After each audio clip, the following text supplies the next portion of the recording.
अस्सलाम वालेकुम स्टूडेंट्स, मेरा नाम अम्मार मुजाहिद है। और आज हमारे पास एक और प्रॉब्लम है रिलेटेड रेट्स का, और ये क्वेश्चन नंबर 18 है, एक्सरसाइज 3.9 का। पहले ज़रा स्टेटमेंट को समझते हैं और इससे जो हमने इन्फॉर्मेशन है वो एक्सट्रैक्ट करते हैं, देन फर्दर काम करेंगे। तो बेसिकली हमारे पास यहाँ पर गिवन है कि एक स्पॉट लाइट जो कि ज़मीन पर पड़ी हुई है, और सामने उसके सामने एक दीवार है, एक बिल्डिंग की दीवार है, ठीक है, जो कि उससे 12 मीटर दूर है। और स्पॉट लाइट जो है वो उस पर फोकस कर रही है, यानी उस पर रोशनी डाल रही है, ठीक है। दीवार के और स्पॉटलाइट के दरमियान में एक आदमी खड़ा हुआ है, जिसकी जो हाइट है वो भी गिवन है 2 मीटर। और वो स्पॉटलाइट से दीवार की तरफ मूव कर रहा है, ठीक है, from the spotlight toward the building at a speed of 1.6 metre पर सेकेंड। स्पीड भी गिवन है कि स्पीड से वो मूव कर रहा है, ठीक है। फाइंड आउट हमने ये करना है कि how fast is the length of his shadow decreases when he is 4 metre away from the building. यानी वो दीवार की तरफ मूव कर रहा है, और जब वो दीवार के और आदमी के दरमियान 4 मीटर का फासला रह जाएगा, हमने तब देखना है कि उसका जो शेडो दीवार पर जा रहा है वो कितनी तेज़ी से डिक्रीज हो रहा है, ठीक है। पहले ज़रा इसकी एक हम डायग्राम बनाते हैं, फिर इसको समझेंगे। तो for example this one is the spotlight, let's say this one, ठीक है।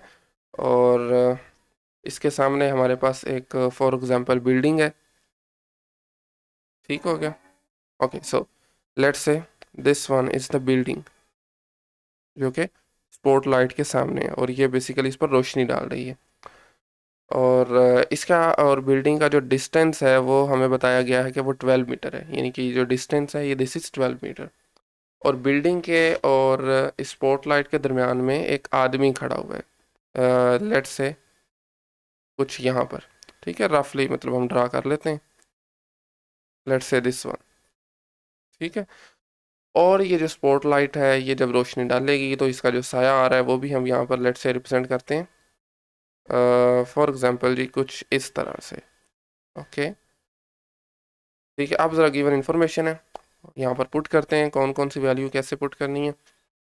यहाँ पर ज़रा देखें, हमारे पास गिवन है कि जो आदमी है इसकी लेंथ जो है दिस इज़ 2 मीटर। तो यहाँ पर पहले तो ज़रा इसकी लेंथ को रिप्रेजेंट करते हैं, दिस इज़ 2 मीटर टाल। और उसके साथ साथ जो स्पॉट लाइट है शाइन्स वाल पे कर रही है 12 मीटर अवे, यानी 12 मीटर दूर पड़ी हुई है। तो this one is let's say 12 metre length, ठीक है। आगे आ जाएं, आदमी की स्पीड गिवन है 1.6 मीटर पर सेकेंड, ठीक है। और हमने मेजर करना है, अच्छा, when is 4 metre away from the building, तो लेट्स से इसके दरमियान और बिल्डिंग के दरमियान जो डिस्टेंस है वो 4 मीटर है, ठीक है, आदमी के दरमियान और ये जो बिल्डिंग है इसके दरमियान, ये वाल है बेसिकली कह सकते हैं आप। अच्छा, आप फर्ज करें ये जो शेडो आ रहा है ना इसको हम वाई कह देते हैं। ये जो आदमी का शेडो दीवार पे आ रहा है इसको हमने वाई कह दिया, ठीक है। और इसी तरह से इस लेंथ को जो रिमेनिंग बचती है हमारे पास, 4 के अलावा बाकी कितनी बचेगी, टोटल 12 है ना, तो कितनी बचेगी, दिस इज 8, ठीक है, 8 + 4 = 12। ओके, सो 8 होगी, लेकिन हम इसको जनरली ज़रा एक्स लेके चलते हैं, ठीक है ना, क्योंकि आदमी जो है वो एक्चुअली आपके पास 8 कब होगी, जब एग्जैक्टली 4 मीटर हो गई यहाँ पर, ठीक है। लेकिन आदमी तो मूव कर रहा है, दीवार की तरफ मूव कर रहा है ना, तो इसको हम बजाय के 8 कहने के चलें इसको एक्स कह देते हैं, ठीक है। इसको हम कह देते हैं this is the x. Okay, 8 तब होगी जब पर्टिकुलरली आपके पास 4 मीटर पर होगा, लेकिन आदमी ने तो पीछे से चलना शुरू किया हुआ है। खैर, अच्छा, आप देखें यहाँ पर आपके पास अगर ऑब्जर्व करें ना, दो ट्राइंगल्स बन रही हैं। एक बड़ी ट्राइंगल है ये वाली, और एक इसके अंदर भी छोटी ट्राइंगल है, जिसका परपेंडिकुलर साइड ये आदमी है बेसिकली। ये लेंथ है 2 मीटर, ठीक है, 2 मीटर टाल है ना बेसिकली ये। तो दोनों ट्राइंगल सिमिलर हैं क्योंकि इनके एंगल्स सेम आ रहे हैं, ठीक है। तो सिमिलर ट्राइंगल में आपकी परपेंडिकुलर ओवर जो बेस होता है वो रेशियो सेम होती है, ठीक है। यानी बड़ी ट्राइंगल में परपेंडिकुलर ओवर बेस आएगा y/12, और जो छोटी ट्राइंगल है उसमें परपेंडिकुलर हमारे पास आ जाएगा जी लेंथ 2 आ जाएगी, और नीचे जो बेस है दिस इज x। तो हमें हमें यहाँ से बेसिकली एक रिलेशनशिप मिल गया। अच्छा, फाइंड आउट हमने क्या करना है, फाइंड आउट हमने ये करना है कि how fast is the length of the shadow decreases. तो शेडो को हमने y से रिप्रेजेंट किया हुआ है, y में चेंज फाइंड आउट करना है, यानी dy/dt हमने एक्चुअली फाइंड आउट करना है, ठीक है। ओके, तो नेक्स्ट देखें ज़रा, हमारे पास एक और इन्फॉर्मेशन जो हमें गिवन है एक्स वाई, यहाँ से ज़रा आपके पास क्या आ जाएगा, एक्स को इस तरफ ले जाएं, 12 को इस तरफ ले जाएं, तो डायरेक्टली अगर मैं लिखूँ तो यहाँ से मिलेगा x y is equal to 24। ये हमें एक रिलेशन मिल गया, एक्स को जब आप वाई से मल्टीप्लाई करते हैं तो दिस इज इक्वल टू 24। यहाँ से हम इसको डिफरेंशिएट कर देते हैं with respect to t using chain rule. ठीक है, सो इसको आपने करना है जी डिफरेंशिएट। चूंकि प्रोडक्ट आ रहा है तो आपके पास प्रोडक्ट रूल लगेगा, एक्स को एज इट इज़ लिखा रहने दें, वाई का डेरिवेटिव ले लें विद रिस्पेक्ट टू टी, फिर आप एक्स का डेरिवेटिव ले लें, d x by d t आ जाएगा, और वाई को एज इट इज़ रहने दें, and this is equal to 24 का डेरिवेटिव चूंकि कांस्टेंट है तो दिस इज इक्वल टू 0। ठीक है, हमें चाहिए d y by d t, already mention ऊपर कर चुका हूँ मैं, तो यहाँ से ज़रा d y by d t को एक तरफ ले जाएं, बाकी सब दूसरी तरफ, d y by d t, साथ में आपके पास x भी आ रहा है, this is equal to minus y times d x by d t. ठीक हो गया।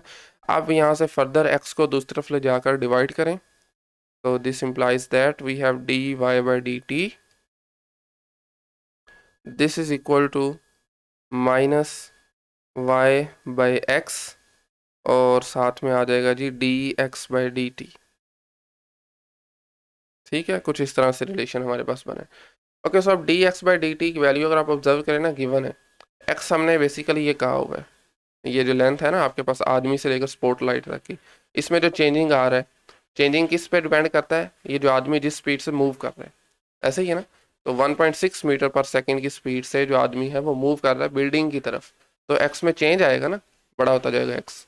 ठीक है, तो यहाँ से basically D x by d t की वैल्यू हमारे पास क्या है, चलो पहले ज़रा वैल्यूज़ लिख लेते हैं। D x by d t की value this is equal to 1.6 metre पर सेकेंड। अच्छा, उसके अलावा अगर आप यहाँ पर देखें तो हमारे पास कुछ और वैल्यूज़ भी गिवन है, एक्स की वैल्यू गिवन है, हमने फाइंड आउट करना है जब आदमी का और बिल्डिंग का 4 मीटर का फासला रह जाए, तो ये 4 मीटर का रहेगा जब, तो ये आपका एक्स क्या हो जाएगा, अल्टीमेटली 8 हो जाएगा, क्योंकि होल लेंथ 12 है। ठीक है, एक्स की वैल्यू भी मिल गई, अब हमें चाहिए जस्ट वाई की value, x is equal to हो जाएगा जी 8 के। अच्छा, वाई की वैल्यू कैसे फाइंड आउट करेंगे, यानी ये जो शेडो है इसकी वैल्यू फाइंड आउट करने के लिए हमें यहाँ से एक रिलेशन गिवन है, x y is equal to 24, x की वैल्यू 8 है, 8 ज़रा इधर पुट करें, चले मैं यहीं पे कर देता हूँ, 8 वाई इज इक्वल टू 24, यहाँ से वाई की वैल्यू हमारे पास क्या आ जाएगी, 3 आ जाएगी। ठीक है, तो वाई की वैल्यू हमारे पास यहाँ पर 3 आ गई। अब इन तीनों वैल्यूज़ को ज़रा इस फॉर्मूला में पुट करें जो हमने रिलेशन बनाया था, तो आपके पास अल्टीमेटली हमारा आंसर आ जाएगा। Okay, so d y by d t क्या आएगा, this is equal to, we have y by x और माइनस वाई बाई एक्स है, तो मतलब -3/8, और साथ में d x by d t which is 1.6। तो अल्टीमेटली जब आप इस सब को सॉल्व करेंगे तो हमारे पास आ जाएगा जी माइनस का 0.6 मीटर पर सेकेंड। ठीक है, तो इतनी स्पीड से आपके पास बेसिकली जो शेडो है वो डिक्रीज होगा, और माइनस साइन एक्चुअली यही इंडिकेट कर रहा है, ये जो आपको माइनस साइन नज़र आ रहा है, क्योंकि आपका शेडो जो है वो डिक्रीज हो रहा है, श्रिंक हो रहा है, इसलिए ये माइनस साइन है। बाकी स्पीड आपके पास है 0.6 मीटर एक सेकेंड में। ठीक है, तो आई थिंक आज के लिए इतना ही, नेक्स्ट लेक्चर में एक और क्वेश्चन करेंगे हम रिलेटेड रेट्स का। आज के लेक्चर से मुताल्लिक कोई क्वेश्चन क्यूरी है तो कमेंट सेक्शन ओपन है, आप वहाँ पे पूछ सकते हैं, otherwise thank you very much.